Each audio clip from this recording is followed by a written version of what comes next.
आज हम एक इम्पॉर्टेंट मेथड पर डिस्कस करेंगे, Newton Raphson method. Equation solve करने का एक मेथड है न्यूटन रैप्सन मेथड।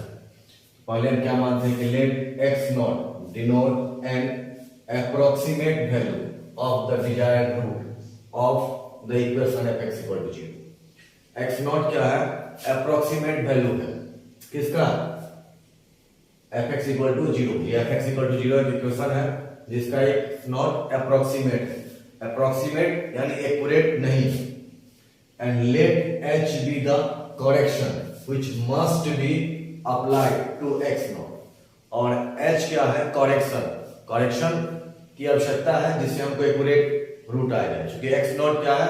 अप्रोक्सीमेट है। To get the exact value of the root, यानी रूट का हमको क्या चाहिए? Exact value. तो मान लिए करेक्शन क्या है? Then x0 plus h is a root of the equation. यानी क्या हो गया? x0 प्लस h क्या हो गया? रूट हो गया इक्वेशन का fx इक्वल टू 0। अगर रूट है तो x की जगह अगर x0 प्लस h डालेंगे तो इसको सेटिस्फाई करेगा, सो दैट कि x plus x naught plus h equal to क्या हो गया? 0। इसको इक्वेशन फर्स्ट मान लिए। अब इसको हम एक्सपेंड करते हैं Taylor theorem, expanding f x naught plus h by Taylor theorem. इसका टेलर थ्योरम पर कैसे एक्सपेंड करते हैं?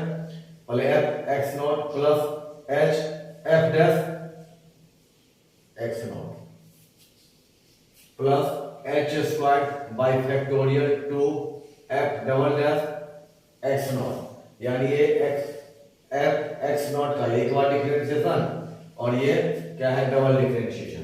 डॉट डॉट ऐसे और इक्वल टू किसके बराबर हो गया? 0। जहां h क्या है? स्मॉल। h क्या है? Very small. तो स्मॉल है इसलिए हम क्या करते हैं? h का स्क्वायर और भी स्मॉल हो जाएगा, क्यूब और भी स्मॉल हो जाएगा। So we neglect second and higher term. Second और इससे बड़ा जितना भी टर्म है सबको हम निग्लेक्ट कर देते हैं। यानी बच क्या गया? f x naught plus h f dash x naught equal to 0। अब क्या करते हैं? एफ एक्स नॉट को इधर ले गए तो माइनस आ गया।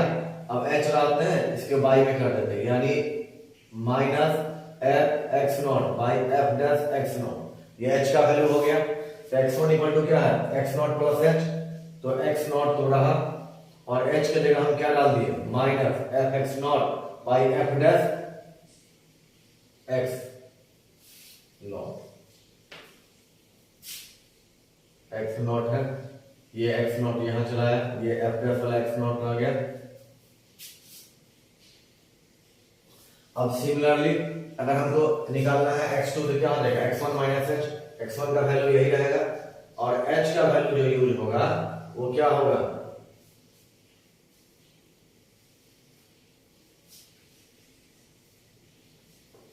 इसी तरह प्रोसेस हम यूज करेंगे। अब ये क्या हो गया? ये h का वैल्यू था,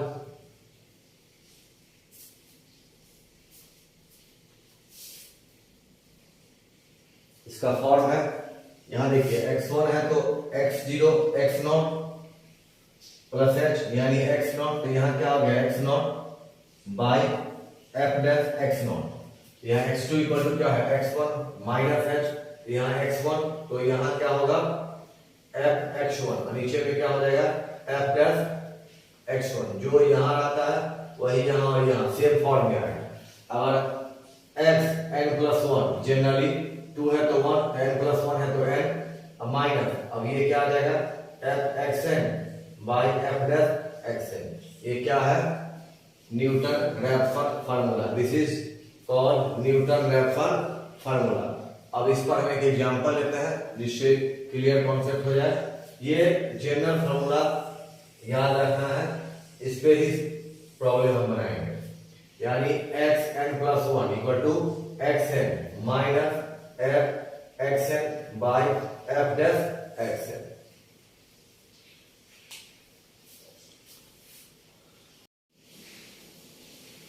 इसमें हम एक प्रॉब्लम लेते हैं, फाइंड रूट 12 टू 5 प्लेस। यानी रूट 12 का वैल्यू निकालना है अप टू 5 प्लेस में। ये भी आए हैं एग्जाम के दृष्टिकोण से, देखिए इस क्वेश्चन को बार बार रिपीट करता है। जहां जहां भी न्यूमेरिकल एनालिसिस की पढ़ाई होती है, जिस जिस यूनिवर्सिटी में इस क्वेश्चन को बार बार रिपीट किया जाता है, एग्जामिनेशन रूप से ये क्वेश्चन इंपॉर्टेंट है। तो पहले हम क्या मान लिए कि लेट x इक्वल टू √12, √12 को हम x मान लिया, दोनों तरफ स्क्वायर किए, x स्क्वायर इक्वल टू 12, इधर लाए x square minus 12 equal to 0।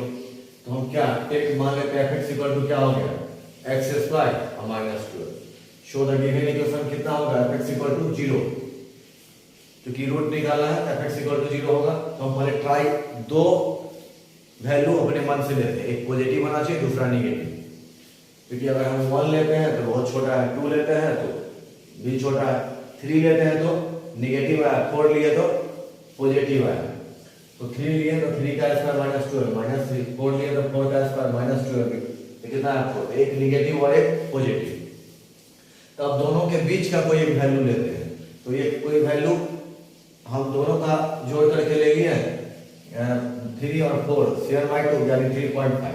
3 point का स्क्वायर करते हैं तो 10 से ज्यादा ही आता है, यानी अब इसका वैल्यू यानी f0 का दूसरा भी ले सकते हैं, 3 पॉइंट दोनों के बीच का वैल्यू लेना है, -3 और 4 के बीच का, यानी क्या आ जाए, जो प्लस के नजदीक है, क्योंकि 3.5 जो है उसका वैल्यू 12 पॉइंट समथिंग आता है, तो इसलिए प्लस है, तो ये वैल्यू लिए 3.5।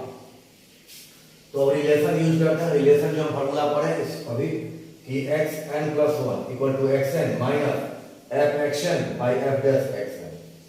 तो पहले तो हम क्या करते हैं कि हमको क्या निकालना है, x1, क्योंकि x0 का वैल्यू है, तो x1 तो क्या हो जाएगा, x0, x1 इक्वल टू क्या होगा, x0 minus f(x0) by f'(x0), x0 है माइनस अब fx मेरे पास क्या है, x स्क्वायर माइनस 12, अगर x0 है तो यहाँ क्या हो जाएगा, x0 का स्क्वायर माइनस 12, यानी क्या हो गया, x0 का स्क्वायर माइनस 12, और f' है x0 का, यानी ऊपर वाले का डिफरेंशिएशन हुआ, x स्क्वायर का 2 एक कम x0 और ये 12 खत्म हो गया। अब एलसीएम लिए 2x0 तो क्या हो गया, 2x0 का स्क्वायर माइनस x0 का स्क्वायर माइनस माइनस प्लस, हम प्लस 2 माइनस 1, तो बच गया x0 का स्क्वायर प्लस 12/2 1/2। अब x0 इसके बाई में किए हैं प्लस 12/x0, अब क्या है, एक x0 खत्म हो गया, एक x0 बचा प्लस 12/x0। अब x0 का वैल्यू कितना है, 3.5 प्लस 12/3.5। अब इसमें हम 12 को 3.5 से डिवाइड कर लेंगे और इसको ऐड करके फिर 2 से डिवाइड कर देंगे, तो आता है 3.464।